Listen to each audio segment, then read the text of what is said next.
क्या आपने कभी सोचा है कि पिछले 80 सालों से दुनिया हमसे क्या छुपा रही है?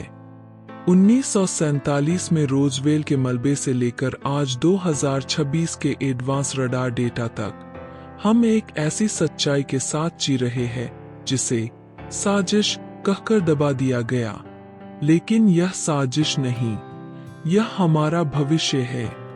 1947 द बिगिनिंग।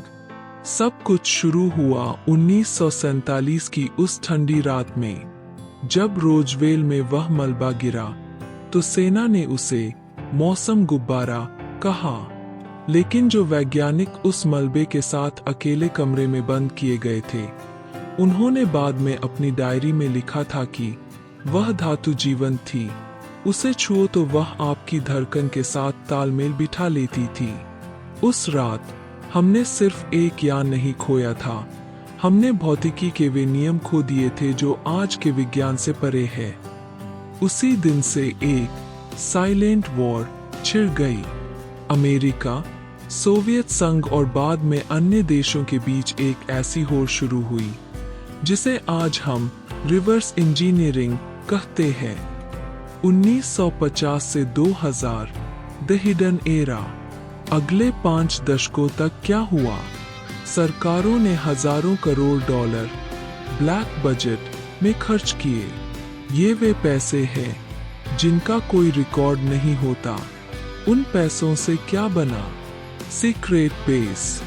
एरिया 51 सिर्फ एक नाम नहीं है, वह एक ऐसा कारखाना है जहां हम उन यानों को चलाने की कोशिश कर रहे थे जो कभी हमारे थे ही नहीं। चश्मदीद बताते हैं कि 80 और 90 के दशक में ऐसे कई विमान आसमान में देखे गए जो आवाज नहीं करते थे।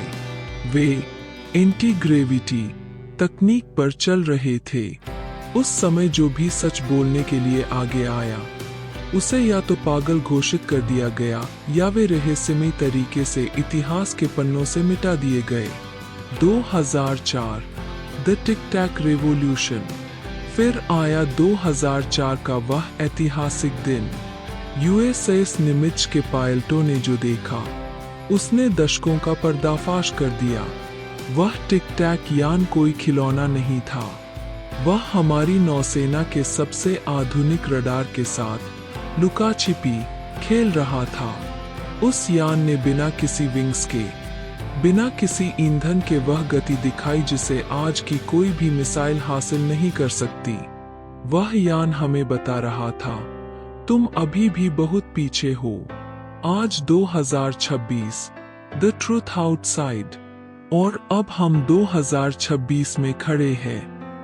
आज के दिन हमारे पास सैटेलाइट्स है, एआई रडार है और हजारों हाई डेफिनेशन कैमरे हैं। अब ये चीजें छिप नहीं रही है, ये हमारे शहरों के ऊपर, हमारे परमाणु ठिकानों के बगल में और हमारे महासागरों की गहराइयों में दिख रही है। कई गुप्त दस्तावेजों के अनुसार ये यान अब हमसे बात नहीं कर रहे, ये हमें मॉनिटर कर रहे हैं। वे देख रहे हैं कि क्या हम इंसान अपने ग्रह को नष्ट करने से खुद को रोक पाएंगे या नहीं।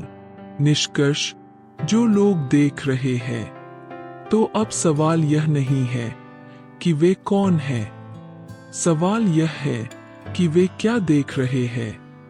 जो लोग इन्हें देख रहे हैं, चाहे वो पायलट हों, सैन्य अधिकारी हों या आम नागरिक, वे सब एक ही बात कहते हैं। देखने के बाद दुनिया पहले जैसी नहीं रहती। जो लोग इन्हें बार बार देख रहे हैं, वे धीरे धीरे सच्चाई के इतने करीब पहुंच जाते हैं कि उनके लिए वापस सामान्य जीवन जीना नामुमकिन हो जाता है।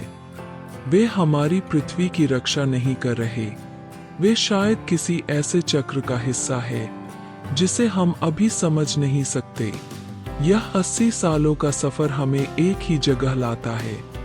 हम इस ब्रह्मांड में अकेले तो नहीं हैं, लेकिन शायद हम अभी तैयार भी नहीं हैं। हम उस दहलीज पर हैं जहां इतिहास बदलने वाला है।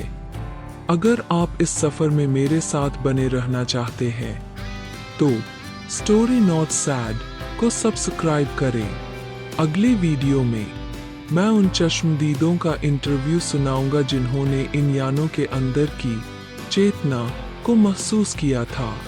यह वीडियो सिर्फ एक चेतावनी नहीं, यह एक आमंत्रण है उस सच के लिए जो अब सामने आने के लिए बेताब है। अगली कड़ी के लिए बेल आइकन दबाएं, क्योंकि जब सच सामने आएगा तो उसे झुठलाने का कोई मौका नहीं बचेगा। जय हिंद।